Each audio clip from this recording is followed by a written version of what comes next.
आज की इस वीडियो पे हम लोग रिव्यू करने वाले एक ओल्ड बेन 10 गेम को, जो एक टाइम पे बहुत ज्यादा पॉपुलर था और ये पॉपुलर गेम के लिस्ट में भी आता था। बट क्या ये गेम आज ही बेस्ट है 2020-25 में और 2020-26 में भी, क्योंकि सिर्फ 2 ही महीने बाकी है। तो क्या इन साल में भी अभी भी ये गेम बेस्ट है? अब कुछ लोगों को लग रहा होगा इतने सालों बाद आज मैं इस गेम के ऊपर क्यों बात कर रहा हूँ। तो ऐसा इसलिए इस गेम को मैंने अभी रिसेंटली फुल कंप्लीट करा। इसके पहले मैंने इस गेम को खेला था पर मैंने कभी भी फुल कंप्लीट नहीं करा था। अभी मैंने इसको फुल कंप्लीट किया और जो मुझे फील हुआ, मुझे लगा कि शायद आप लोगों के साथ भी ये चीज को शेयर करना चाहिए। और लास्ट में अपना फाइनल ओपिनियन बताऊंगा और इसको रेट भी करूंगा और बताऊंगा कि आखिर मेरे को क्या क्या बेस्ट लगा और क्या क्या चीज मुझे बेकार लगी। और साथ में ये भी बताऊंगा क्या ये 2020, 25 और 2026 के हिसाब से अभी भी क्या ये बेस्ट है। इसलिए जल्दी से इस वीडियो को स्टार्ट करते हैं। तो इस बेन 10 की गेम का नाम Ben 10 ultimate alien cosmic destruction, जो कि पूरा अल्टीमेट एलियन सीरीज पे बेस्ड है। और अल्टीमेट सीरीज जैसा ही इस गेम के अंदर हमें बहुत सारे अल्टीमेट ट्रांसफॉर्मेशन भी देखने को मिले। अब कौन कौन से अल्टीमेट ट्रांसफॉर्मेशन देखने को मिले इसके ऊपर तो मैं बात करूंगा ही। पर क्या आपको पता है ये गेम आज से 15 साल पहले रिलीज हुआ था 2010 में, और उस टाइम लोगों को ये गेम बहुत ज्यादा पसंद था और बहुत सारे लोग इस गेम को पसंद करते थे। अगर मैं इस गेम की स्टोरी के ऊपर बात करूं तो इस गेम की स्टोरी कुछ इस तरीके से कि एक इविल बेबी है जो यार अर्थ को डिस्ट्रॉय करना चाह रहा है। और ये बात जैसे ग्वेन, केविन और बेन को पता चलती है, वो लोग यार उसको रोकने का ट्राई करते हैं। और उसके बीच उनको एंशिएंट एलियन डिवाइस के बारे में पता चलता है जिसका नाम पोर्टसेंटाइल है, जो कि अलग अलग टुकड़े में डिवाइड हुआ पड़ा है, जिसको यार एंशिएंट गैल्वेंस ने बनाया था। और ये बहुत ही पावरफुल चीज है, अगर ये किसी के हाथ में लग गई तो उसकी पावर बहुत ज्यादा बढ़ जाएगी। और इस गेम के अंदर हमें इसी पोर्टसेंटाइल के अलग अलग पीसेस जो मैंने बताया डिवाइड हो गए, उनको ही ढूंढना है। और ये अलग अलग लोकेशन में, जैसे कि पेरिस हो गया, चाइना हो गया, अमेज़न की जंगल्स हो गए या टोक्यो हो गया, ऐसी ऐसी बहुत खतरनाक जगह पे इन पीसेस को छुपा के रखा गया है। और उनको कलेक्ट करते टाइम ही बहुत सारे पावरफुल विलन से भी हमारा सामना होगा, जिससे यार हमें फाइट भी करना पड़ेगा। इस गेम की कुछ इस तरीके से स्टोरी है।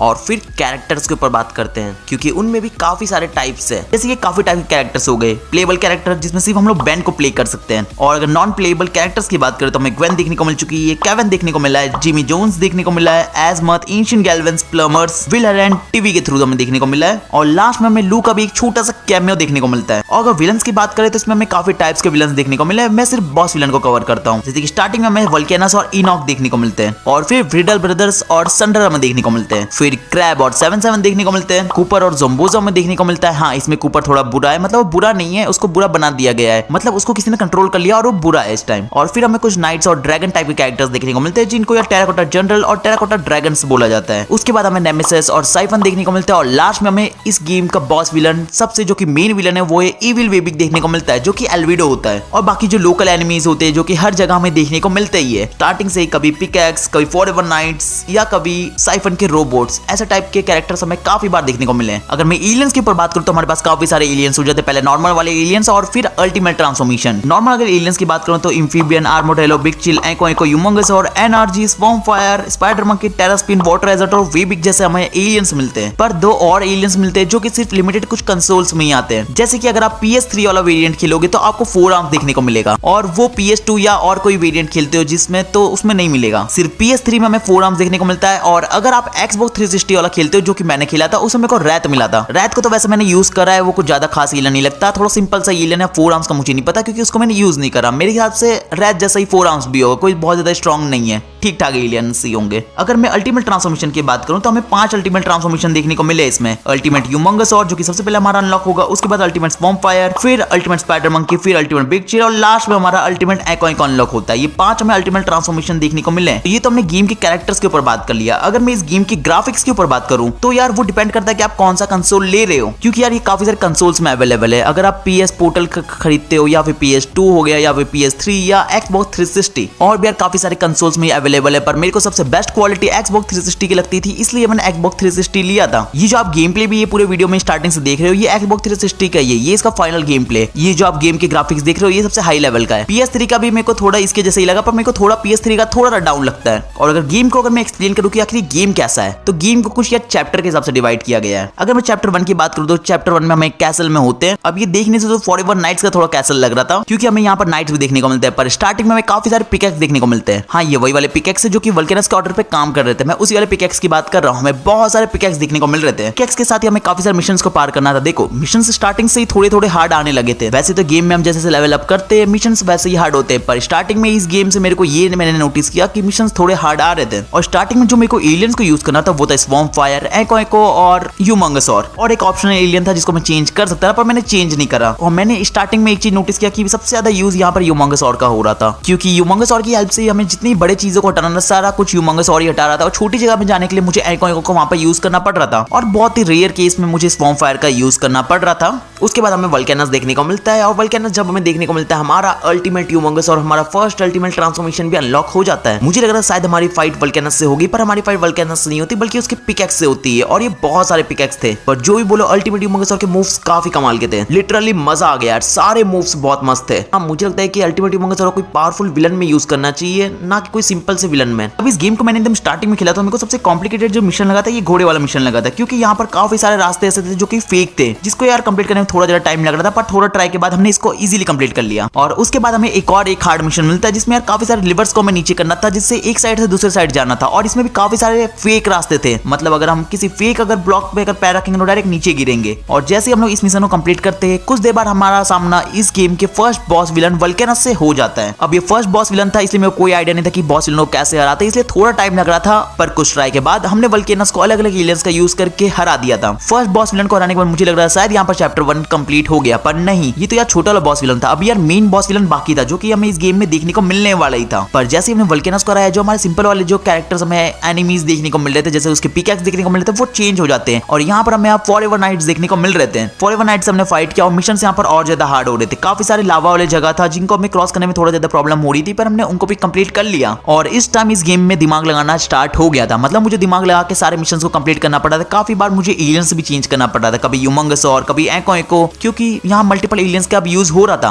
और गेम धीरे धीरे अब हार्ड होना स्टार्ट हो गई थी। पर जैसे जैसे हम आगे बढ़ते जाते हमने एक एक करके सारे मिशन को कंप्लीट किया और हमारा इस गेम का चैप्टर 1 का लास्ट बॉस विलन देखने को मिलता है, जो कि होता है इनॉक। इनॉक को यार हराने में हमें काफी ज्यादा डिफिकल्टी होती है, क्योंकि यार वो 3 बैरियर के अंदर था। ये जो टावर जैसा दिख रहा है इसके अंदर एक प्रोटेक्टिव सील निकल रही थी जो कि इयॉन को चारों तरफ से कवर करके रखी थी और इयॉन वहां से हमें अटैक कर सकता था, पर हम इयॉन को अटैक नहीं कर सकते थे और उसी तीनों टावर को एक एक करके हमें हटाना था। और उसके बीच ही इयॉन ने अपने काफी सारे फॉरएवर नाइट्स को छोड़ दिया था। एक एक करके पहले हमने कुछ फॉरएवर नाइट्स से फाइट किया और हमने एक टावर को तो बहुत आसानी से कर लिया, पर जैसे हम सेकंड टावर तक पहुंचते हैं उसमें थोड़े मिशन चेंज होते हैं और उसमें मेरे को अलग थोड़े एलियंस का यूज करना पड़ता है, पर हमने उस टावर को भी कंप्लीट कर लिया था। लास्ट में बचा था सिर्फ एक टावर, जिसको भी हमने कैसे ना कैसे करके कर लिया। एलियन चेंज करने पड़े थे हमें इसके बीच में और यहाँ पर हमारा थर्ड वाला टावर भी अंदर चल जाता है, जिससे यार इयॉन की जो प्रोटेक्टिव सील्ड थी वो भी गायब हो जाती है। और मुझे लग रहा है शायद हमने चैप्टर 1 के पूरे मिशन को कंप्लीट कर लिया, पर नहीं, अब हमारी फाइट इनॉक से होती है। और ये जो हमने इनॉक देखा था ये कोई नॉर्मल इनॉक नहीं था। जो हमने क्लासिक में इनॉक देखा था वो बहुत ज्यादा वीक इनॉक था, पर इसके पास पोर्टस एंटाइल का एक टुकड़ा होता है जिससे इसकी पावर बहुत ज्यादा बढ़ जाती है, बहुत ज्यादा पावरफुल हो जाता है। इतना ज्यादा पावरफुल कि अपने काफी सारे क्लोन्स बना रहा था और जितने भी इनॉक के क्लोन थे सभी के पास उसकी जैसी पावर थी। पर हमने बहुत सारे एलियंस को स्विच करके इनॉक को बहुत ट्राई करने के बाद, और इस बार मैं बता रहा हूँ मुझे काफी ज्यादा डिफिकल्टीज हुई थी इनॉक को हराने में। थोड़ा तो हमें टाइम लगा था पर हमने इनॉक को भी हरा दिया और जिससे उसको पावर मिल रही थी हमने उस पोर्टस एंटाइल के टुकड़े को निकाल लिया, जिससे इनॉक जम जाता है, वहां पर वो पत्थर का बन जाता है। और यहाँ पर बैन से एक छोटी सी गलती होती है, जिस चीज को उसने निकाला जिससे इनॉक को पावर मिला तो वो उसको वहीं पर फेंक देता है और यहाँ पर चैप्टर 1 हमारा क्लोज हो जाता है और चैप्टर 2 यहाँ से स्टार्ट होता है। चैप्टर 2 के स्टार्टिंग के कट सीन में हमें ये पता चल जाता है कि काफी सारे नल वॉइड के एलियंस हैं जो कि आजाद हो गए और पूरे अर्थ पे इधर उधर फैल गए। मतलब अर्थ के अंदर जो पेरिस है उसके अंदर वो हर जगह फैल गए। अब उनको जाके मुझे रोकना है और इस टाइम मेरे सारे एलियंस भी चेंज हो गए थे और मुझे काफी सारे नए एलियंस मिले थे, जैसे कि वाटर हैजार्ड हो गया, एम्फीबियन हो गया, एनर्जी हो गया और स्वॉर्म फायर हमारा वही पुराना वाला था। और इसमें हमारे पास एम्फीबियन ऑप्शनल एलियन था जिसको मैं चेंज कर सकता था। फर्स्ट मिशन था मुझे टावर पर लटक के यहाँ से एक एक करके पार करके जाना था, जो कि हमने बहुत आसानी से कर लिया। और जैसे मैं इसको कंप्लीट करता हूँ हमारे सामने वही नल वॉइड के क्रीचर्स आ जाते हैं जिनको हमें रोकना था, इसलिए मैं उन नल वॉइड के एलियन से फाइट करता हूँ और उनको मैं हरा देता हूँ। मिशन थोड़े कॉम्प्लिकेटेड होते जा रहे थे, मुझे स्वॉर्म फायर का यूज करके काफी जगह मेरे को फायर लगाना पड़ रहा था और एक ग्रीन कलर की लिक्विड निकल रही थी और जहां पर एक ग्रीन लिक्विड दिख रही थी इस जगह मेरे को सिर्फ एनर्जी का यूज करना पड़ रहा था। मैं किसी और एलियन का यूज करके इसको क्रॉस नहीं कर सकता था, क्योंकि एनर्जी के पास एक बहुत ही पावरफुल सूट होता है, मतलब बहुत ही पावरफुल आर्मर होता है जिससे यार कुछ भी एनर्जी का इफेक्ट नहीं पड़ रहा था, इसलिए मेरे को इस ग्रीन लिक्विड से एनर्जी की मदद से क्रॉस करना पड़ता है। और इसी टाइम मैंने अपने नए एलियन रैथ को भी यूज करने का सोचा था। मैंने जैसे बताया कि Xbox 360 वाले यूनिट में मुझे रैथ एक ऑप्शनल एलियन मिला था जिसको मैं यूज करने का ट्राई करता, पर मेरे को रैथ कोई बहुत ज्यादा खास नहीं लगता, मतलब ठीक ठाक एलियन है, इसको यूज कर सकते हैं, बहुत ज्यादा ओवर पावर्ड नहीं है, सिंपल टाइप का ही है। और उसी के साथ मैं बहुत सारे मिशन को कंप्लीट करता हूँ और फिर हम फॉरएवर नाइट्स के कैसल में घुस जाते हैं। और ये कैसल काफी ज्यादा ट्रिकी था क्योंकि स्टार्टिंग में हमारा वेलकम के लिए काफी सारे नाइट्स आते हैं जिनका हमने वेलकम वैसे कर दिया। उसके बाद मेरे को एनर्जी का काफी जगह यूज करना पड़ा, चीजों को मेल्ट करने के लिए मैं एनर्जी का यूज कर रहा था और जहां पर ये ग्रीन कलर के स्मोक्स दिख रहे थे उस जगह मेरे को स्वॉर्म फायर का यूज करना पड़ रहा था, जिससे मैं हर जगह आग लगा पा रहा था। फिर जैसे ही हम इस ट्रिकी मिशन को कंप्लीट करते हैं हमें एक सीक्रेट रास्ता दिखता है, क्योंकि फॉरएवर नाइट्स का कासल है जिस वजह से काफी सारे यहाँ ट्रिकी प्लेस है। और जैसे ही हम उस रास्ते में जाते हैं हमें एक और ट्रिकी मिशन दिखता है और उसको कंप्लीट करने के बाद हमारा सामना होता है इस गेम के फर्स्ट बॉस विलन, मतलब चैप्टर 2 के फर्स्ट बॉस विलन व्रिडल ब्रदर्स है। दोनों व्रिडल ब्रदर्स को मैं हरा लेता हूँ, बहुत ज्यादा मुश्किल नहीं हुआ था क्योंकि ये फर्स्ट बॉस विलन थे, थे, इसलिए बहुत आसानी से हम लोग इनको हरा लेते हैं। और फिर हमें एक और ऐसी टुकड़ा देखने को मिलता है जो हमें इनॉक के पास देखने को मिला था, जिसको हमने फेंक दिया था। उसी टाइप का एक और टुकड़ा देखने को मिलता है जिसको हम लोग सोचते ही जाके ले ले, पर उस टाइम संडर वहां पर आ जाता है और उस टुकड़े को संडर अपने पास लेके चल जाता है। अब हमारा टारगेट था कि हमें जाके संडर को रोकना है, जो इस गेम का शायद सेकंड बॉस विलन होने वाला है, जिसको हम लोग रोकने का ट्राई करते हैं। और हमारे सामने वही नल वॉइड्स के काफी सारे एलियन क्रीचर्स आते हैं जिनको हमें रोकना पड़ता है, पर तभी हमारे पास व्हील हरन आ जाता है और हमेशा की तरह ये हमारी बहुत सारी बुराई करता है। इसका तो काम ऐसे चलता रहता है, इसलिए मैं इसको इग्नोर करता हूँ और आगे बढ़ता हूँ। और जो इस बार जो हमारे नल वॉइड के क्रीचर्स आए थे वो बहुत ज्यादा पावरफुल थे। कुछ के पास शील्ड था और शील्ड वालों को हराने में बहुत ज्यादा प्रॉब्लम पड़ रही थी। शील्ड वाले कैरेक्टर्स को हराने में इतनी ज्यादा प्रॉब्लम पड़ रही थी कि इनको हराने में मेरी लिटरली बैंड बच गई थी। पर मैंने यहाँ पे एक ट्रिक भी अनलॉक किया था जिसकी मदद से हमने बहुत ही सारे शील्ड वाले नल वॉइड के एलियंस को भी हरा पाते हैं। और काफी सारे ट्रिकी मिशन को सॉल्व करने के बाद हम लोग एक घर में जाते हैं जहाँ पर काफी ज्यादा आग लग जाती है और वहाँ पर एक टाइमर चलता है। हमारा इस टाइम टास्क था कि हमें इस घर से निकलना है, इसलिए मैं बहुत ज्यादा ट्राई करता हूँ और उस घर से मैं निकल जाता हूँ। और उसी टाइम हमें इस गेम का फाइनल बॉस विलन देखने को मिलता है, चैप्टर 2 का फाइनल बॉस विलन। संडर से हमारी मुलाकात हो जाती है। हाँ, ये वही संडर है जो हमारा चीज लेके भाग गया था। संडर उस टाइम लोगों को परेशान कर रहा होता है, वो या लोगों को खतरे में डालता है, जिसको हम लोग बचाते हैं और फिर फाइनल हमारी फाइट संडर से हो जाती है। अब फाइट होने के साथ एक और कमाल की चीज होती है, हमारा एक अल्टीमेट ट्रांसफॉर्मेशन अनलॉक हो जाता है। इस बार हमारा अल्टीमेट स्वॉर्म फायर अनलॉक हुआ था। जैसे ही मेरे पास अल्टीमेट स्वॉर्म फायर अनलॉक होता है, मेरे एलियंस की पावर बहुत ज्यादा बढ़ गई थी। इतनी ज्यादा बढ़ गई थी कि इतने सारे नल वॉइड के जो क्रीचर्स थे इनको मैं एक झटके में रोक पा रहा था। पर इनको रोकने के साथ ही मुझे संडर को भी रोकना था, इसलिए मैं इनको फटाफट डिफीट करता हूँ और संडर से फाइट करता हूँ। संडर को रोकना पहले वाले से भी बहुत ज्यादा हार्ड था क्योंकि ये इधर उधर हर जगह जा रहा था और ये अटैक भी कर रहा था। पर हमारे पास अल्टीमेट स्वॉर्म फायर था जिसके यूज करके हमने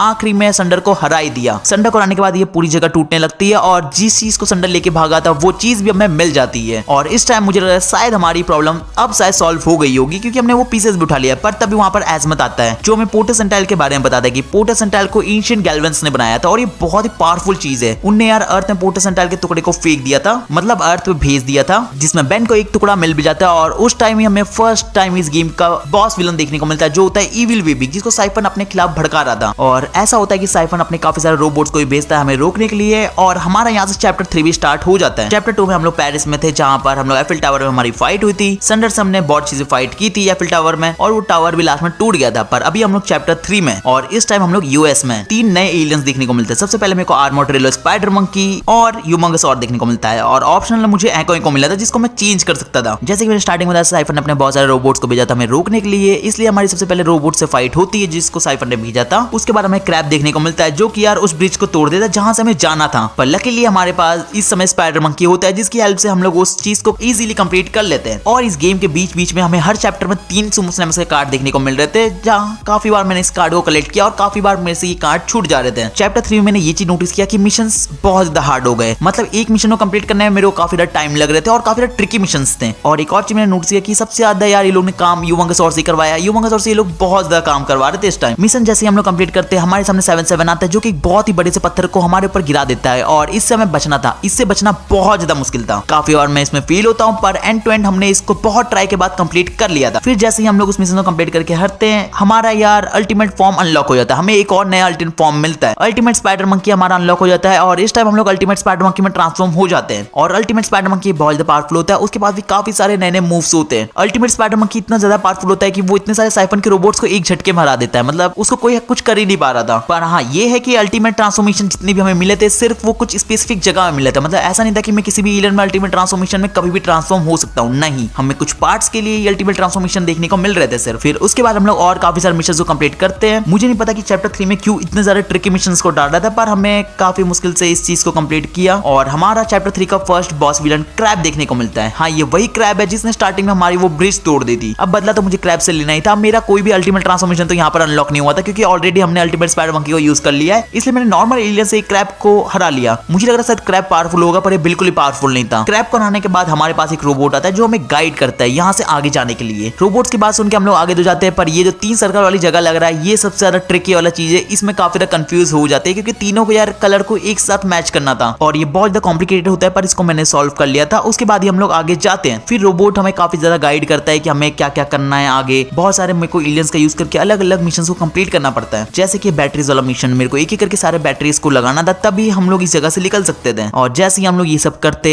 हमारे सामने आ जाता है 7-7 वही जिसने हमारे ऊपर बहुत सारे पत्थर गिराए, जिससे यार बचना बहुत ज्यादा मुश्किल था और अब टाइम था बदले का। मुझे 7-7 से बदला लेना था, इसलिए मेरी फाइट 7-7 से होती है और 7-7 बिल्कुल वीक नहीं था, ये बहुत ज्यादा पावरफुल था। इसको रोकने में मेरे को काफी ज्यादा टाइम लग रहा था। ऐसा कह लो कि यार यार 7-7 को रोकने में काफी फेल हुआ था, पर काफी ज्यादा दिमाग लगाने के बाद हमने 7-7 को कैसे ना कैसे करके रोक लिया। 7-7 काफी ज्यादा पावरफुल था, इसलिए इसको रोकने में मेरे को बहुत ज्यादा प्रॉब्लम पड़ रही थी, पर बहुत ट्राई के बाद, बहुत सारा एफर्ट्स के बाद हमने 7-7 को रोक लिया। और इसको रोकने के बाद एक और कट सीन आता है जिसमें हम लोग ये देखते हैं कि इविल बेबी बहुत ज्यादा गुस्सा हो जाता है। वो इसलिए गुस्सा हो रहा था क्योंकि साइफन के जितने भी रोबोट्स थे सभी को हमने ऑलमोस्ट हरा दिया और वहां पर उसके रोबोट्स कुछ नहीं कर पाए। उसके बाद ऐसा होता है कि ग्वेन पोर्टस एंटायर के जितने भी टुकड़े होते हैं उससे पता करना चाह रही थी कि बाकी के टुकड़े कहां पर है। ग्वेन को टुकड़े के बारे में पता चल जाता है, पर ग्वेन के ऊपर एक ड्रैगन कंट्रोल कर लेता है अपना। पर ग्वेन हमें बता देती है कि वो टुकड़ा कहां पर है। वो हमें बताती है कि वो ग्रेट वॉल चाइना में है और इस टाइम हमें चाइना जाना पड़ता है। और यहाँ पर चैप्टर 4 स्टार्ट होता है जिसमें हमें 4 फिर से नए एलियंस देखने को मिलते हैं। मतलब पूरे तरीके से नए एलियंस नहीं थे, कुछ ही नए एलियंस थे, जैसे कि सिर्फ बिग चिल यहाँ पर नया एलियन था, और फिर हमें स्वॉर्म फायर, एम्फीबियन और वाटर हैजर्ड इसमें ऑप्शनल था। जैसे गेम स्टार्ट होता है हमें काफी सारे स्टैचूज देखने को मिलते हैं, पर ये स्टैचू नहीं होते, ये सामुराई होते हैं जो कि यार जिंदा हो जाते हैं, जिनसे हमारी फाइट होती है। और स्टार्टिंग में ही हमें एक और मुस्लिम का कार्ड मिल जाता है जिसको लेने के बाद हम लोग काफी सारे यहाँ भी मिशन को कंप्लीट करते हैं। यहाँ के मिशन से मैंने एक चीज ऑब्जर्व किया कि मुझे एम्फीबियन का बहुत ज्यादा यूज करना पड़ रहा था। एम्फीबियन की वजह से मेरे को इस जो जगह है इसको चार्ज करना पड़ रहा था और उसके बाद ही हम कहीं भी जा पा रहे थे। और हर दूसरी जगह में अलग अलग टाइप के सामुराई देखने को मिल रहे हैं। कुछ यार सिंपल वाले सामुराई थे जिनके पास कुछ भी स्वॉर्ड वगैरह नहीं थी, कुछ स्वॉर्ड वाले सामुराई देखने को मिल रहे थे, और सबसे पावरफुल ये शील्डेड वाले सामुराई। शील्डेड वाले कैरेक्टर इस गेम में सच में बहुत ज्यादा पावरफुल होते हैं, उनको रोकने में यार काफी ज्यादा डिफिकल्टीज होती थी, पर मैंने जैसे कि बताया था मेरे पास एक ट्रिक थी, इसलिए मैं शील्डेड वाले के सामुराइज को भी आराम से हरा पा रहा था, इनको भी उस ट्रिक से मैं हरा पा रहा था। फिर हम और थोड़े मिशन को कंप्लीट करके आगे बढ़ते तभी मेरे को ये डबल स्वॉर्ड वाला सामुराई देखने को मिलता है और मुझे लग रहा है शायद ये बॉस सामुराई है, पर ऐसा होता नहीं है। इसलिए हम लोग इसको हरा के जैसे आगे बढ़ते हमें यार टावर्स को एक्टिवेट करना था जिससे यार इलेक्ट्रिसिटी पास हो सके। ऐसे हम लोग टावर्स को एक्टिवेट कर रहे थे तभी हमारे सामने आ जाता इस गेम का फर्स्ट बॉस विलन, जिसका नाम है टेराकोटा जनरल था, जो कि इन सभी का बॉस था। जैसे कि मैंने कहा कि वो जितने भी सामुराई देखने को मिले मेरे को लग रहा था डबल स्वॉर्ड वाला बॉस सामुराई होगा, पर नहीं, ये था उन सभी का बॉस। अब इसकी नॉर्मल सामुराई से हम लोग फाइट कर रहे होते तभी हमारा अल्टीमेट बिग चिल भी अनलॉक हो जाता है। अल्टीमेट बिग चिल मैंने अभी तक जितने भी अल्टीमेट ट्रांसफॉर्मेशन यूज किए मेरे को ये सबसे ज्यादा पावरफुल लग रहा था, और अल्टीमेट बिग चिल के पास मेरे को काफी अच्छे अटैक्स लग रहे थे क्योंकि सभी को ये एक साथ फ्रीज कर दे रहा था, कोई भी ऐसा सामुराई हमारे पास आ ही नहीं पा रहा था। नॉर्मल बिग चिल मेरे को इस गेम में बहुत ज्यादा पसंद आया था, पर अल्टीमेट बिग चिल वो तो यार बहुत खतरनाक था।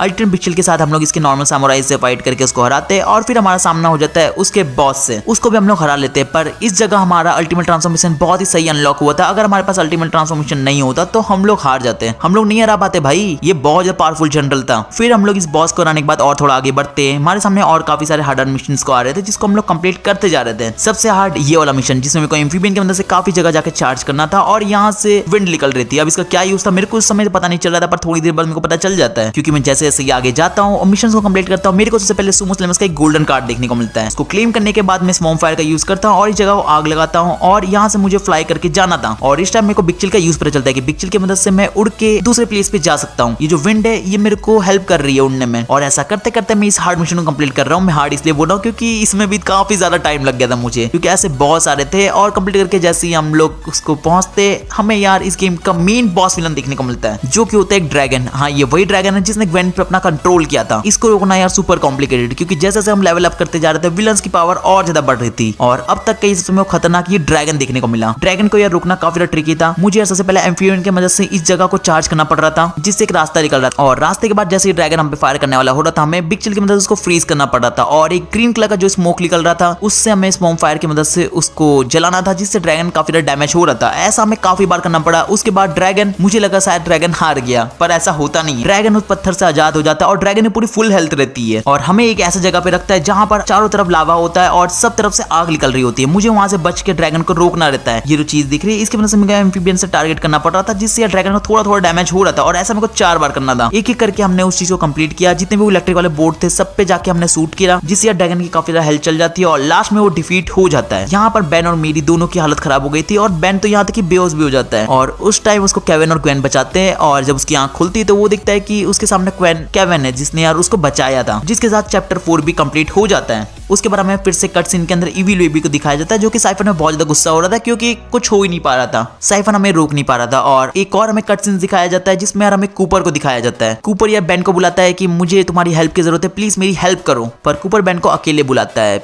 इसलिए बेन वहां पर जाता है। चैप्टर 5 में जैसे हम लोग टोक्यो में पहुंचते हैं यहाँ पर काफी कुछ चेंज हो गया था। मतलब जो सिंपल वाले कैरेक्टर्स देखने को मिल रहे थे जैसे सामुराई इसके पहले देखने को मिल रहे थे, अब वो चेंज हो गए। हमें नाइट्स इस बार देखने को मिल रहे थे। एकदम स्टार्टिंग में जैसे होता है एकदम सिंपल वाले नाइट्स देखने को मिल रहे थे जिनको हमने बहुत आसानी से हरा दिया, पर थोड़ी देर बाद शील्डेड वाले नाइट्स आ गए। इनको हराना थोड़ा ज्यादा कॉम्प्लिकेटेड था, पर वही ट्रिक से यूज करके हमने इनको भी हरा दिया। चैप्टर 5 में आते आते ये लोग ने ऐसा किया कि और ज्यादा ट्रिकी मिशंस को ऐड कर दिया और इस टाइम मिशंस और ज्यादा हार्ड हो गए थे और इस बार कंप्लीट करने में सच में बैंड बज जा रही थी क्योंकि एक एक मिशन में काफी ज्यादा दिमाग लगाना पड़ रहा था, उसके बाद ही मिशन समझ पड़ रहा था। पर हमने बहुत ही ट्राई के बाद बहुत सारे हार्ड वाले मिशन कंप्लीट कर लिया। मैंने यार एक और चीज नोटिस किया कि टोक्यो में हमें सबसे ज्यादा यूज आर्मोर्ड रेलो करना पड़ रहा था। हर जगह यार हमें ड्रिल करना पड़ रहा था, पता नहीं क्यों ये लोग आर्मोर्ड रेलो को बहुत ज्यादा यूज करवा रहे थे। हर जगह मेरे को आर्मोर्ड रेलो को यूज करना ही पड़ रहा था और ऐसे ही सब करके हम लोग हार्ड मिशन को कंप्लीट करके आगे बढ़ ही रहे होते हैं। पर हमारा सामना हो जाता है फर्स्ट बॉस से। चैप्टर 5 के फर्स्ट बॉस हमें देखने को मिलता है जो होता है ज़ोम्बोज़ो यार हमें काफी ज्यादा डैमेज करने का ट्राई करता है, पर हमारे पास काफी सारे एलियंस थे जिनका यूज करके हम लोग आसानी से बच तो जाते ही है। पर ऐसा होता है कि हमारा अल्टीमेट ट्रांसफॉर्मेशन फिर से अनलॉक होता है। हमारा इस टाइम फिर से अल्टीमेट स्पाइडर मंकी अनलॉक हुआ था। हाँ, हमारा ultimate spider monkey second time फिर से अनलॉक हो जाता है। अब मुझे नहीं लग रहा था इस जगह मेरे को अल्टीमेट स्पाइडर मंकी की जरूरत है क्योंकि ये फर्स्ट बॉस विलन है, जिससे यार मेरे को ऐसा लग रहा था मैं अपने सिंपल एलियंस का यूज करके भी हरा सकता हूं क्योंकि ज़ोम्बोज़ो कुछ ज्यादा पावरफुल नहीं है। पर क्या करें, हमारा अल्टीमेट ट्रांसफॉर्मेशन अनलॉक था, इसलिए हम लोग अल्टीमेट स्पाइडर मंकी की हेल्प से ही ज़ोम्बोज़ो को आसानी से हरा देते, कोई ज्यादा एफर्ट्स नहीं लगता। उसके बाद हम लोग टोक्यो के रोड पे आ जाते। इसके पहले हम लोग रूफ पे घूम रहे थे और जितने मिशन से सारे हमने टेरेस या रूफ वगैरह पे कंप्लीट करा था। पर अब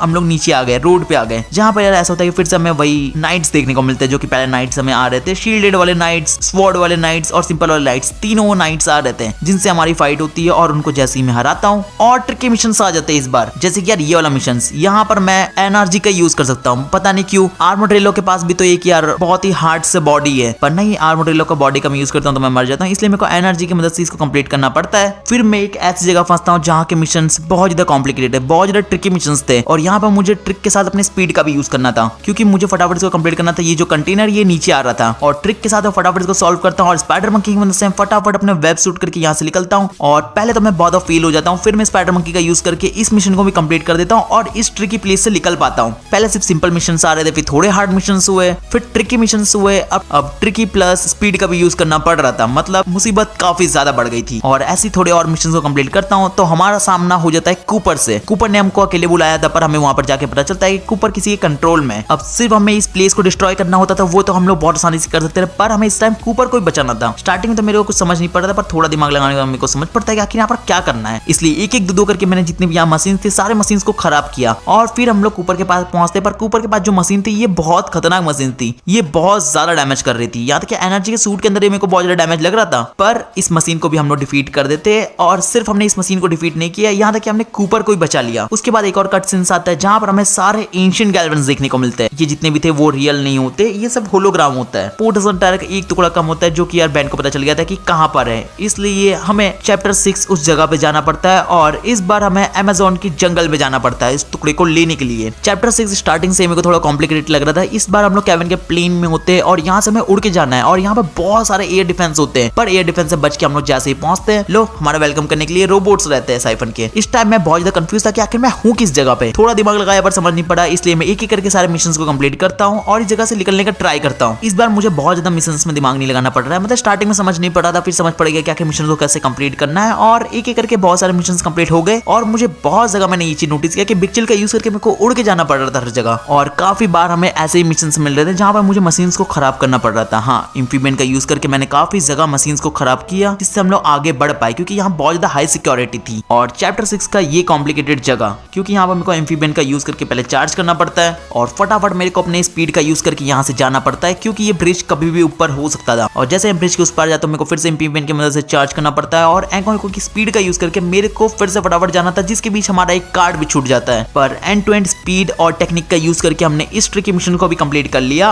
और हमें एक सीक्रेट रास्ता देखने को मिलता है क्योंकि जितने पानी थे वो सारे गायब हो जाते हैं, मतलब गायब नहीं होते, वो एक मशीन के अंदर चल जाते हैं जिस वजह से एक सीक्रेट रास्ता खुल जाता है और हमें उस सीक्रेट रास्ता में जाना था। और जैसे हम उस सीक्रेट प्लेस से आगे बढ़ते हैं ऐसा होता है कि हमारा एक और नया अल्टीमेट ट्रांसफॉर्मेशन अनलॉक हो जाता है और वो होता है अल्टीमेट एकोइको। अल्टीमेट एकोइको मेरे को पहले वाले अल्टीमेट ट्रांसफॉर्मेशन से इतना ज्यादा पावरफुल नहीं लगा। वैसे अल्टीमेट एकोइको बहुत ज्यादा पावरफुल है, सीरीज के अंदर हम लोगों ने देखा है, बट गेम के अंदर मेरे को इतना ज्यादा पावरफुल नहीं लगा। अटैक्स इसके अच्छे पर मेरे को अल्टीमेट बिग चिल अभी तक सबसे बेस्ट लगा। पर साइफन के बहुत सारे रोबोट्स आ रहे थे जहां पर मैंने अल्टीमेट एकोइको के बहुत सारी पावर्स को यूज किया और उन सभी को एक एक करके डिफीट कर दिया, मतलब एक एक करके नहीं, एक साथ मैंने बहुत सारे साइफन के रोबोट्स को डिफीट कर दिया और हम लोग इस लोकेशन से फिर निकल पाते हैं और फिर हम लोग एक लैब में पहुंच जाते हैं जहां पर यार पहले तो कुछ भी समझ नहीं पड़ रहा था, फिर बाद में पता चलता है कि यहाँ पर काफी सारी छोटी छोटी बैटरीज है जिनको हमें एक जगह पे लगाना है। बताता हूँ, एक एक करके मैंने सारी बैटरीज को लगा लिया और यहाँ मुझे एकोइको का यूज करके इसको एक्टिवेट करना पड़ता है, मुझे ऐसा लग रहा था। और जैसे ही मैं इसको एक्टिवेट करता हूँ यहाँ पर एक मिसाइल लॉन्च हो जाती है और वो बहुत ही बड़ी मिसाइल है। देख सकते हो कितनी बड़ी मिसाइल है। अब हमें इस मिसाइल को रोकना है और हमारे पास बहुत ही कम टाइम है। और सबसे कॉम्प्लिकेटेड चीज की हमें को स्पीड, टेक्निक सारा कुछ एक साथ यूज करना पड़ेगा, क्योंकि ये काफी ट्रिकी प्लेस है। यहाँ काफी सारे मेरे को टेक्निक का यूज करना पड़ेगा, बहुत सारे एलियंस को यूज करना पड़ेगा और स्पीड का सबसे ज्यादा, क्योंकि यहाँ पर टाइम लिमिट भी है। और ऐसा मैं करता हूँ, मैं कभी बिग चिल का यूज करता हूँ और सब चीज को फ्रीज कर देता हूँ और उड़ के कभी दूसरे प्लेस में जाता हूँ। और छोटी स्पीड से मेरे को एको को यूज करना पड़ रहा था और इस लेजर वाली जगह ने तो दिमाग खराब कर दिया, क्योंकि इससे मेरी काफी ज्यादा हेल्थ डैमेज होती है। इस जगह पे हमारे पास बहुत ही कम टाइम होता है, मुझे लग रहा है शायद हम लोग कंप्लीट नहीं कर पाएंगे, पर एंड टू एंड बहुत ही कम सेकंड जब लास्ट के बचे होते तब हम लोग इस जगह को कंप्लीट कर पाते हैं। और जैसे इस लेजर वाली जगह से हम लोग लास्ट में निकलते हैं बिग चिल का यूज करके, हमारे सामने शील्डेड साइफन का रोबोट आ जाता है, जिसको मुझे लग रहा है शायद मैं रोक नहीं पाऊंगा, पर बहुत ट्राई के बाद हम लोग उसको रोक पाते हैं और लास्ट 0.1 सेकंड में हम लोग इस मिशन को कंप्लीट कर पाते हैं और इस मिसाइल को लॉन्च होने से रोक पाते हैं। और फिर मैं यहाँ से आगे निकलता हूँ। फिर से हमें वो व्रीडल ब्रदर्स देखने को मिलते हैं और ये इस बार सिंपल वाले वो व्रीडल ब्रदर्स नहीं थे, ये थोड़े ज्यादा पावरफुल थे। इनको रोकना यार थोड़ा ज्यादा मुश्किल था, क्योंकि जैसे ही मैं इन जगह को चार्ज कर रहा था तभी यार ऐसा हो रहा था कि ये लोग पैरालाइज हो रहे थे और तभी मैं इनको डैमेज कर पा रहा था। ऐसा मैं करता हूँ, फिर मिशन चेंज हो जाते हैं। अब मुझे आइकॉन का यूज करना है इनको पैरालाइज करने के लिए, इसलिए मैं आइकॉन का यूज करता हूँ, फिर इनको पैरालाइज करता हूँ और फिर इनको डैमेज करता हूँ। और ऐसे ही हर बार मिशन चेंज हो रहे थे। जैसे ही मैं इनको एक बार डैमेज करता हूँ फिर मिशन चेंज होते हैं। कभी बिग चिल का मेरे को यूज करना पड़ता है, कभी आइकॉन का, कभी एम्फीबियन का, ऐसे अलग अलग यूज करके जैसे ये पैरालाइज होते हैं मैं इनको डैमेज करता हूँ। और लास्ट में बहुत ट्राई के बाद हमने इनको भी डिफीट कर दिया। और मैं बता दूं कि ये चैप्टर 6 के बॉस विलन है। इनको काफी एफर्ट्स के बाद हम लोग हराते हैं और हमें पोर्टसन टाइल का एक वो लास्ट टुकड़ा भी मिल जाता है। शायद ये लास्ट टुकड़ा ये पोर्टसन टाइल का, और हमारा फेवरेट विल हेरन आ जाता है जो हमारी बुराई बता रहा होता है, पर हमें इससे कोई मतलब नहीं है। हम लोग इसको इग्नोर करते हैं और आगे बढ़ते हैं। पर एक और बड़ी मुसीबत की अर्थ पे वो कोई तो आ गया जिसने हर जगह तोड़फोड़ किया, और शायद मैं जानता हूँ कि ये कौन है जिसने तोड़फोड़ किया होगा। उसके बाद चैप्टर 7 स्टार्ट होता है और चैप्टर 7 हम लोग उस लोकेशन में थे जहां से हमने गेम को स्टार्ट किया था, क्योंकि यार हमने एक पोर्टसन टाइल के टुकड़े को वहीं पर फेंक दिया था जिसको यार हमें फिर से लाना पड़ता है। और अर्थ पे कोई एक ऐसा आ गया जिसने हर जगह तोड़फोड़ किया और मुझे पता है शायद ये इविल बेबी की हो सकता है। और जैसे हमें गैल्वेंस वहां पर टेलीपोर्ट करते हैं, मैं वहां पर जाता हूँ, हमें वहां पर कैप्टन नेमेसिस देखने को मिलते हैं जिसके पास वही पोर्टसन टाइल का टुकड़ा होता है, पर वो कहीं तो नीचे चल जाता है। फिर मेरे सामने बहुत सारे नाइट्स आते हैं जिनको मैं स्मॉक फायर का यूज करके आसानी से हरा देता हूँ। और फिर हम लोग आर्मर ड्रिलर की मदद से उसी प्लेस में जाते हैं जहां पर कैप्टन नेमेसिस गया है। और मुझे ऐसा लग रहा है शायद मैंने चैप्टर 1 में जो मिशंस कंप्लीट करे मेरे को शायद वैसे ही मिशंस देखने को मिलेंगे, पर ऐसा बिल्कुल भी नहीं होता। सारे मिशंस चेंज हो गए थे। पता नहीं ये कैसे कि मैं कौन सी सीक्रेट प्लेस में आ गया था, मुझे ऐसा लग रहा था। चीजें और ज्यादा कॉम्प्लिकेटेड हो गई थी, सब कुछ सर दर्द वाला था, सब चीजें इधर उधर घूमने लगी थी। मुझे यार बहुत बार आर्मर ड्रिलर का यूज करना पड़ा और यहाँ से मेरे को कंप्लीट करना पड़ा मिशंस को। जैसे कि ये जो कॉम्प्लिकेटेड रास्ता है, यहाँ पर यार बहुत सारे रास्ते हैं, मेरे को यहाँ पर आर्मर ड्रिलर की मदद से इस पूरी जगह को घुमाना पड़ता है। इसको कंप्लीट करने के बाद ऐसा होता है कि मेरे पास साइफन के बहुत सारे रोबोट्स आते हैं और यहाँ तक कि काफी सारे नाइट्स आते हैं, उनको मैं डिफीट करता हूँ और कुछ कार्ड्स कलेक्ट करके वहां से निकलता हूँ और हम लोग एक लावा वाली जगह में पहुंच जाते हैं। भाई साहब आसपास बहुत सारा लावा होता है, पर इसको कंप्लीट करना ही था, इसलिए मैं आर्मर ड्रिलर की मदद से इसको कंप्लीट करने का ट्राई करता हूँ। और इसको कंप्लीट करने के बाद हमें पता चलता है कि शायद मैं एक गटर वाली जगह में था जहां से मेरे को निकलना पड़ता है बाहर। हाँ, ये गटर जैसी जगह लग रही थी जिससे हम लोग बाहर निकल जाते हैं। और फिर वही था, बहुत सारे रोबोट्स आए जिनसे हमारी वापस से फाइट्स होती है। और यहाँ पर मैं काफी बार रास्ते भूल जा रहा था, मुझे समझ नहीं पड़ा था मैं आखिर हूँ कहाँ पर ये रोबोट्स है जो कि मेरे को गाइड कर दे रहे थे, इसलिए मैं इन जगह से आराम से निकल पाता हूँ। और थोड़े और मिशंस कंप्लीट करने के बाद हमें इस गेम का फर्स्ट बॉस विलन देखने को मिलता है। चैप्टर 7 का फर्स्ट बॉस विलन हमें कैप्टन नेमेसिस देखने को मिलता है, जो यार उस पोर्टसन टाइल के टुकड़े को लेके भाग गया था। मुझे लगा शायद कैप्टन नेमेसिस थोड़ा पावरफुल होगा, पर ये सीरीज में जैसा वीक था यहाँ भी वीक ही होता है। मैं सिर्फ अपने स्मॉक फायर का यूज करके इसको बहुत ही आसानी से हरा देता हूँ। यहाँ तक कि ये तो मेरे को डैमेज भी नहीं कर पा रहा था। एक बार इसने डैमेज किया, उसके बाद मेरे को डैमेज नहीं कर पा रहा था, पर इसके हारने के बाद वो जो पोर्टसन टाइल का टुकड़ा होता है वो फिर से गटर में गिर जाता है और बस साइफन उस टुकड़े को लेके भाग जाता है। अब मुझे जाके साइफन को रोकना होता है। अब साइफन फिर से उस कैसल में चल गया, इसलिए फिर से हमारे हार्ड मिशन चालू हो जाते हैं। और मेरे को एक चीज पता नहीं चलता कि जितने बार मैं इस कैसल में आ रहा हूँ या ये जो भी जगह है, हमेशा मेरे को अलग अलग मिशन ही देखने को मिल रहे थे। जब मैं चैप्टर 1 में भी आया था तभी भी काफी सारे अलग अलग मिशन थे जिनको कंप्लीट करना बहुत ज्यादा मुश्किल था। इसके अब यार थोड़ी देर पहले भी मैं आया था तभी भी यार काफी अलग अलग मिशन थे और अभी वापस से अलग अलग मिशन। और ऐसे ही बहुत सारे हार्डर मिशन आते हैं, कभी गर्म लावा, कभी कुछ कंप्लीट करते करते हम लोग एक ऐसे जगह पहुंचते हैं जहां पर मेरी मुलाकात साइफन से हो ही जाती है। साइफन ने यार इस जगह को काफी ज्यादा कॉम्प्लिकेटेड बना के रखा था, क्योंकि यहाँ पर साइफन ने बहुत सारे बॉम्ब लगा के रखा था और यहाँ पर टाइमर भी था। जैसे ही बॉम्ब टाइमर से जा रहे थे वो फुट जा रहे थे, इसलिए मेरे को फटाफट कंप्लीट करना पड़ता है। एक एक करके सारे बॉम्ब को फुटने से पहले मैं यहाँ से कंप्लीट करता हूँ और साइफन को पकड़ने का ट्राई करता हूँ, पर साइफन बहुत ज्यादा एक्सपर्ट होता है, वो वहां से निकल जाता है और हम लोग को दिखता है साइफन एक रोबोट के अंदर। रोबोट के अलावा मशीन कह लो यार, इसके अंदर साइफन होता है और उसके साथ उसके काफी सारे बॉट्स होते हैं जो कि यार हमें डैमेज कर ही रहते हैं और दूर से साइफन भी हमें डैमेज कर रहा होता है। और ये जो साइफन की मशीन थी ये बहुत ही खतरनाक थी क्योंकि एक साइड बहुत सारे मिसाइल जनरेट कर रही थी, चारों तरफ मिसाइल शूट कर रही थी जिससे बचना बहुत ज्यादा मुश्किल था। और इस टाइम साइफन को रोकने का एक ट्रिक होता है, ये जो हमें ग्रीन कलर की चीज दिख रही है इसमें हमें फायर फेंकने से ऐसा हो रहा था कि साइफन को डैमेज पड़ रहा था, पर साइफन मुझे इस जगह फायर नहीं शूट करने दे रहा था। पर एक एक करके मैंने कैसे ना कैसे करके उस जगह फायर शूट कर लिया और साइफन की जो मशीन होती है वो क्रैश हो जाती है और हम लोग अब उस साइड जाके साइफन से फाइट कर सकते थे। पर अभी भी साइफन के पास एक प्रोटेक्टिव शील्ड थी जिसको यार रोकने के लिए मेरे को स्पॉम फायर का यूज करना था और स्पॉम फायर की हेल्प से हमने उस प्रोटेक्टिव शील्ड को एक एक करके हटाया और उसके बाद हम साइफन को अब डैमेज कर पा रहे थे। पर बार बार पता नहीं कैसे प्रोटेक्टिव शील्ड साइफन को आ जाती थी जो कि प्रोटेक्ट कर रही थी, पर स्पॉम फायर ने इस टाइम हमारी बहुत ज्यादा हेल्प की और हमने एक एक करके उसकी बहुत सी प्रोटेक्टिव शील्ड हटवा दी और फाइनली हमने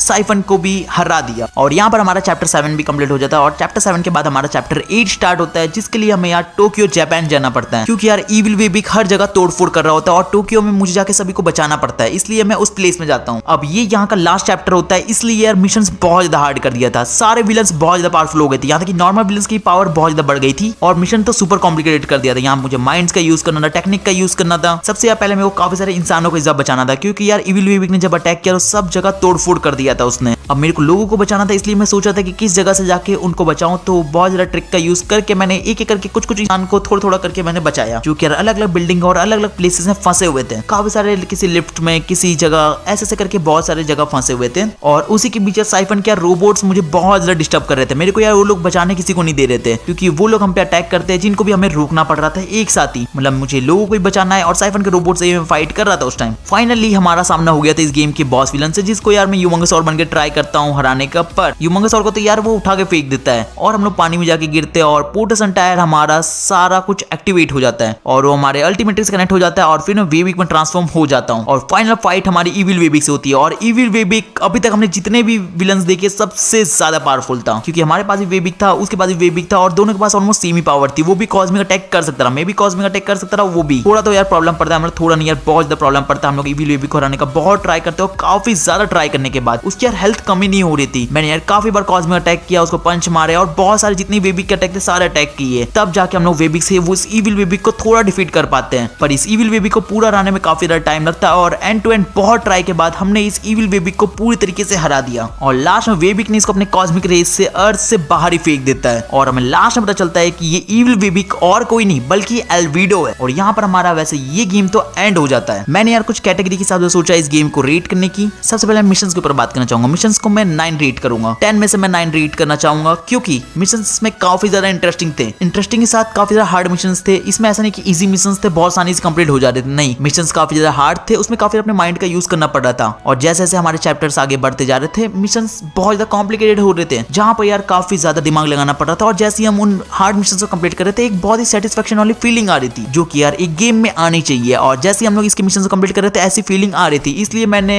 मिशंस को 9 आउट ऑफ 10 रेट किया। उसके बाद मैं नॉर्मल अगर एनिमीज की बात करूं जो कि हमें हर जगह देखने को मिल रहे थे जो कि नॉर्मल वाले होते हैं उनको मैं 8 रेट करूंगा क्योंकि ऐसा नहीं कि नॉर्मल एनिमीज है तो उनके कोई पावर ही नहीं है, नहीं, स्टार्टिंग वाले कुछ यार नॉर्मल एनिमीज नॉर्मल पावर वाले थे जिनका कोई ज्यादा पावर नहीं होती, पर कुछ ऐसे नॉर्मल वाले एनिमीज थे जिनके पास बहुत ज्यादा पावरफुल थी जैसे कि शील्डेड वाले एनिमीज, उनको हराने में हमारे बैंड बच जा रही थी, उनको मेरे को एक ट्रिक का यूज करके हराना पड़ा था तब जाके मैं उनको हरा पाया था। काफी जगह मेरे को ऐसा लगा कि ये एनिमीज बहुत ज्यादा इरिटेट और बोर भी कर रहे हैं, मतलब यार काफी ज्यादा एनिमीज आ रहे हैं, इसलिए यार मैंने इनको 8 रेट किया। अगर मैं इस गेम के बॉस विलन की बात करूं जिसको मैं 4 से रेट करूंगा, 10 में से मैं 4 रेट करूंगा। इतना कम इसलिए रेट कर रहा हूं क्योंकि यार बहुत ही बेकार विलन्स को चूज करा क्योंकि जितने भी हमें विलन्स देखने को मिले जैसे कि वल्केनस हो गया, इनॉक हो गया, शंडर, 7-7, riddle brothers, Crab, Zombozo, Nemesis, Psyphon और मेन यहाँ तक कि इविल वेबिक भी, ऑलमोस्ट सारे विलन्स बेकार थे। अब ये अल्टीमेट एलियन की गेम थी, अल्टीमेट एलियन जैसे विलन्स को देना चाहिए ना, जैसे कि यार अल्टीमेट एग्रेगर या फिर विलगैक्स को दे देते जो कि सबसे एक मेन विलन मेरे को लगता है कि होना ही चाहिए और विलगैक्स अल्टीमेट एलियन में सबसे ज्यादा पावरफुल था, इसलिए मेरे को लगता है विलगैक्स से कोई तो फॉर्म को देना चाहिए था कि लुकुब्रा फॉर्म को ही दे देते। और सबसे मेन जो अल्टीमेट एलियन का मेन विलन था डैगन, उसको तो यार ये लोग ने ऐड ही नहीं किया। जब ये बेंटन अल्टीमेट एलियन की गेम है तो डैगन को तो ऐड करना बनता ही था। मुझे यार इस गेम में कहीं भी ऐसा नहीं लगा कि 7-7, क्रैब, ज़ोम्बोज़ो, इनॉक जैसे विलन की जरूरत है। अल्टीमेट एलियन के सीरीज में भी कभी इनको नहीं दिखाया, सिर्फ ज़ोम्बोज़ो को 1 या 2 एपिसोड में दिखाया गया होगा और उसका भी कोई ज्यादा इंपॉर्टेंट रोल नहीं था। क्रैब, 7-7, इनॉक का तो कोई काम ही नहीं था, इनको तो दिखाना ही नहीं चाहिए था, पर फिर भी ऐड कर दिया ये लोग ने। और 2 तो यार एकदम ही अलग विलन को दे दिया, एक यार टेराकोटा जनरल हो गया और एक टेराकोटा ड्रैगन हो गया, जिनको यार अल्टीमेट एलियन में हमने कभी भी नहीं देखा। इनको तो ऐड करना कोई सेंस ही नहीं बनता था, जिनको मेरे हिसाब से ऐड नहीं करना चाहिए चाहिए था, उनके जगह अल्टीमेट एग्रेगर को ऐड करते, तब यार लोगों को बहुत ज्यादा मजा आता। और यहाँ तक कि काफी सारे और विलन्स को निकाल के विलगैक्स को भी ये लोग रख सकते थे। विलगैक्स यार कितना ज्यादा पावरफुल था अल्टीमेट एलियन में, पर कहीं नहीं रखा विलगैक्स को। जैसे आप वेडर ब्रदर्स को 2 बार रखा, एक बार रखते और एक बार विलगैक्स को ऐड करते, पर ऐसा नहीं किया। अगर मैं इस गेम की अगर बॉस विलन की बात करूं, तभी भी यार मेरी थोड़ी सी शिकायत है, इस गेम के बॉस विलन ड्रैगन को रखना चाहिए था, ना कि यार इविल वेबिक को। इविल वेबिक वो जो हमें देखने को मिला वो यार डिस्ट्रॉय ऑल एलियंस वाला डिजाइन था। मेरे को यार ऐसा लगता है कि बॉस विलन में ड्रैगन को रखना चाहिए, और पोर्टस एंड टाइल्स ऐसा होना चाहिए कि हमारा अल्टीमेट वेबिक अनलॉक होना चाहिए। वेबिक मतलब सीरियसली अल्टीमेट वेबिक अगर अनलॉक होता और उसकी फाइट अगर ड्रैगन से होती, तब यार बहुत ज्यादा मजा आ जाता। और अगर इनको एल्विडो को रखना ही था, मतलब जो इविल वेबिक था, तो यार इनको सेकंड बॉस विलन में रखना चाहिए था। लास्ट की जो सेकंड बॉस विलन था उसमें यार ये लोग एल्विडो को रख सकते थे, पर खैर छोड़ो, इसको मैंने इसलिए 4 रेट किया। अगर मैं इसकी रिप्ले वैल्यू की बात करूं, जिसको मैं 6 रेट करना चाहूंगा। रिप्ले वैल्यू मतलब इस गेम को दोबारा खेलने की। देखो जितने भी एडवेंचर टाइप गेम होते हैं उनमें मेरे को ऐसा नहीं लगता कि उसको दोबारा खेलने का ज्यादा मन करेगा लोगों को। और सिर्फ इसमें बेंटन की बात नहीं कर रहा, जितने भी एडवेंचर वाले गेम है सभी की बात कर रहा हूँ, इसलिए मैंने इसको 6 रेट किया। क्योंकि एडवेंचर वाला गेम मेरे तो ओपिनियन से जब मैं एक बार खेल लेता हूँ, मेरे को दोबारा वो गेम खेलने का मन नहीं करता। ग्राफिक्स की बात करें तो मैं 4 रेट करना चाहूंगा 10 में से। देखो 15 साल पुरानी गेम है, ये 2010 में रिलीज हुई थी। उसके बेसिस पे यार देखो उस टाइम तो इसको मैं 10 रेट करता, पर आज के टाइम से, क्योंकि आज के टाइम बहुत ही ज्यादा रियलिस्टिक गेम्स रिलीज हो गई है, और उसके सामने अगर इसको रेट करना चाहूँ तो मैं 4 ही रेट कर सकता हूँ, उसके आगे मैं रेट ही नहीं कर सकता। पर अगर मैं 2010 के हिसाब से रेट करूँ तो इसको मैं 10 रेट करूंगा। यहाँ तक कि 2015 के हिसाब से भी अगर मैं रेट करूँ तो इसको मैं 10 ही रेट करूंगा, पर अभी के टाइम के हिसाब से 4 रेट कर रहा हूँ। अगर इस गेम की ओवरऑल रेटिंग्स की बात करूँ तो मैं इसको 8 रेट करूंगा 2025 और 26 के हिसाब से। 8 मैंने इसलिए रेट किया क्योंकि आज भी ये मेरे को गेम बहुत ज्यादा पसंद आया। मैंने इसको खेला तो मेरे को काफी अच्छा फील हुआ, और इसकी मिशंस मेरे को काफी अच्छे लगे। मेरे को बहुत मजा आया मिशंस कंप्लीट करने में, कोई बहुत ज्यादा कमी नहीं थी। एक पॉइंट मैंने सिर्फ इसके बॉस विलन के लिए काटा, जो कि मैंने रीजंस आप लोगों को बता दिए। अल्टीमेट एलियन की गेम थी, तो मेरे को एक और जो सबसे बेकार चीज लगा, जिसको मैं इस पॉइंट में ऐड कर रहा हूँ, कि अल्टीमेट एलियन को हम लोग अपनी मर्जी से यूज ही नहीं कर सकते, और यहाँ तक कि हम बहुत ही लिमिटेड एलियन को यूज कर सकते हैं। सिर्फ एक टाइम पे हम लोग 4 एलियंस को यूज कर सकते हैं। एटलीस्ट 6 एलियंस को मेरे को लगता है देना चाहिए। देखो ग्राफिक्स का मैं कुछ ज्यादा बोलना नहीं चाहूंगा, क्योंकि इतनी पुरानी गेम है, उसके ग्राफिक्स को क्रिटिसाइज नहीं करना चाहिए। ठीक है, फाइनल ओपिनियन दूं तो अगर आप लोगों ने अगर इस गेम को नहीं खेला है तो आप लोग खेल सकते हो, आपको अभी भी मजा आएगा ही। और आपको ये गेम कहाँ से फ्री में खेलना है, आप लोग इस पर रिसर्च कर सकते हो। आपको यूट्यूब पे बहुत सारे वीडियोस मिल जाएगी, और आप लोग फ्री में डाउनलोड कर सकते हो। और आपके पास अगर ज्यादा टाइम नहीं है और वो कम टाइम में एंटरटेन होना है, तो आप लोग मेरे गेमिंग चैनल पर विजिट कर सकते हो, क्योंकि मैंने इस गेम को छोटे में वीडियोस अपलोड करके अपलोड करा है, जाके आप लोग देखना। और अगर आप लोगों को ये वीडियो पसंद आई होगी, मेरे को पता है कि वीडियो बहुत ज्यादा लंबी हो गई, तो वीडियो को एक लाइक कर देना। और अगर आप लोग वीडियो में यहाँ तक पहुंच गए हो तो आपसे एक छोटी सी रिक्वेस्ट करना चाहूंगा कि प्लीज हाइप जरूर करके जाना, और साथ में कमेंट करके मुझे ये बताओ कि आप लोग को ये वीडियो कैसी लगी, और ऐसे और मेरी वीडियोस देखना चाहते हो क्या, मैं और ऐसी गेम्स को एक्सप्लेन करूं, तो कमेंट्स करके जरूर बताना। चलो मैं तो आप लोगों से नेक्स्ट वीडियो मिलूंगा। आप लोग मेरे गेमिंग चैनल पर जाकर विजिट कर सकते हो, और आप लोग इस गेम को एंजॉय कर सकते हो, वहां पर जाके देख सकते हो। Bye bye guys.